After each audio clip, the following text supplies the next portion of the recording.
হে তুলসীৰে তলে তলে হে তুলসীৰে তলে তলে মৃগ পহু চৰে কি ৰাম ৰাম মৃগ মই যদি আকৌ দুআষাৰ ক'বলৈ গৈ 4 আষাৰ মানে হৈ যায় ডাঙৰ কথা। শোণিতপুৰ জিলা সাংস্কৃতিক ঐক্য মঞ্চৰ সৌজন্যত এই ডেকাৰ গাঁৱৰ ঐতিহাসিক উষা নাট্য মন্দিৰ এই প্ৰাংগণত পবিত্ৰ প্ৰাংগণত আজি যি দিহা নামৰ প্ৰতিযোগিতাৰ আয়োজন কৰা হৈছে। ইতিমধ্যে মই খবৰ লৈছোঁ 18টা দলে ইতিমধ্যে নাম অন্তৰ্ভুক্ত কৰিছে আৰু প্ৰতিযোগিতা আৰম্ভ হ'ব। দিহা নামৰ কথা কোৱাৰ লগে লগে মোৰ মনত পৰে মোৰ স্কুলীয়া জীৱনৰ কথা, কলেজীয়া জীৱনৰ কথা। শংকৰদেৱৰ তিথি, মাধৱদেৱৰ তিথি যেতিয়া আমি স্কুল কলেজত পাতিছিলোঁ তেতিয়া আমি খুব গাইছিলোঁ, শান্তি জানো শান্তি জান হাবি কাটি উলিয়ালে বৰদোৱা ধাম। আমি খুব গাইছিলোঁ চাপৰি বজাই বজাই, নাগাৰা বজাই বজাই। গতিকে সেইবোৰ দিনৰ কথা মনত পৰে আৰু মোৰ খুব ভাল লাগে এইকাৰণে যে এই দিহা নাম আমাৰ অসমীয়া জনজীৱনৰ সংস্কৃতিয়ে নহয়, এই অসমীয়া জনজীৱনৰ, অসমীয়া সমাজৰ, অসমীয়া মানুহৰ প্ৰতিটো ঘৰৰ এটা প্ৰাণকেন্দ্ৰ বস্তু। এইখিনি কথা ক'বলৈ যাওঁতে মই এষাৰ কথা ক'ব লাগিব যে দিহা নাম বা এনেধৰণৰ নাম,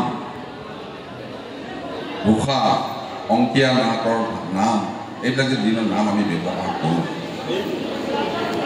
মহাপুৰুষ শংকৰদেৱৰ যি অৱদান আমাক দি থৈ গৈছে এয়া আমি আমাৰ কাৰণে অতি ডাঙৰ কথা।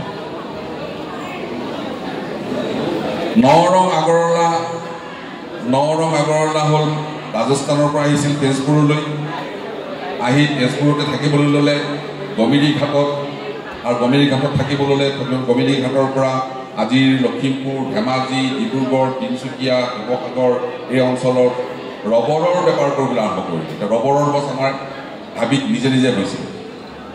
এই নৰং আগৰৱালাৰ পুতেক হ'ল হৰিবিলাস আগৰৱালা। হৰিবিলাস আগৰৱালাই প্ৰথমবাৰৰ বাবে অসমীয়া মহাপুৰুষ শ্ৰীমন্ত শংকৰদেৱৰ কীৰ্তন পুথি, গুণমালা আৰু বৰগীত ছপা কৰি উলিয়াইছে। আৰু তেওঁৰ সন্তান হ'ল পৰমানন্দ আগৰৱালা।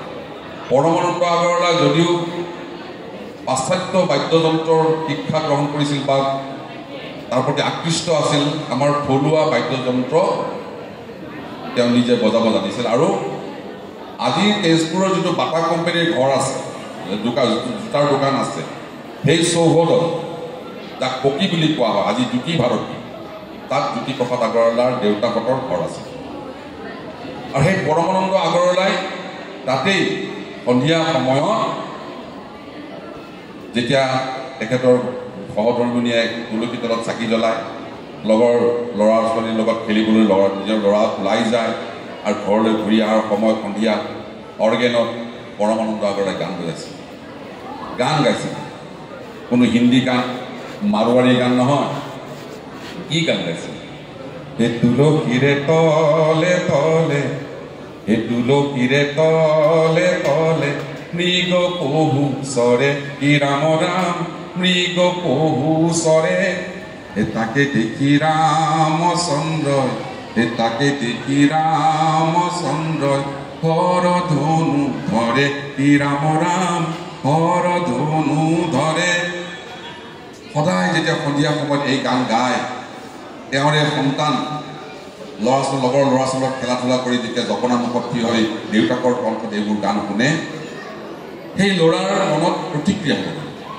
14 বছৰ বয়সত অসমৰ এখন কালজয়ী নাটক শোণিতপুৰী তেওঁৰে সন্তান পৰমানন্দ আগৰৱালাৰ সন্তানে লিখিবলৈ আৰম্ভ কৰে।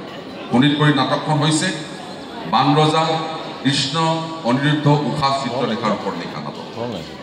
এই নাটকখনৰ প্ৰথম দৃশ্যত প্ৰথম এটা গীত আছে, উষা কোঁৱৰে যেতিয়া ৰৌ ঘৰত পৰি কান্দি থাকে তেতিয়া সখীসকলে গান জুৰে উষা কোঁৱৰীক কুশলাবৰ কাৰণে। আৰু এই গানটো 1924 চনত গুৱাহাটী অসম সাহিত্য সভাৰ অধিৱেশনত, যিখন অধিৱেশনৰ সভাপতি আছিল ৰসৰাজ লক্ষীনাথ বেজবৰুৱা, আৰু সেইখন সভাৰ মূল সভাত ঘোষণা কৰা হৈছিল যে আজি অসম সাহিত্য সভাৰ গুৱাহাটী অধিৱেশনৰ প্ৰথম অসমীয়া আধুনিক গীত পৰিৱেশন কৰা হ'ব আধুনিক গীতটিৰ ৰচনা আৰু সুৰ তেজপুৰৰ জ্যোতিপ্ৰসাদ আগৰৱালা আৰু গীতটি পৰিৱেশন কৰিব শিৱসাগৰৰ প্ৰফুল্ল চন্দ্ৰ বৰুৱা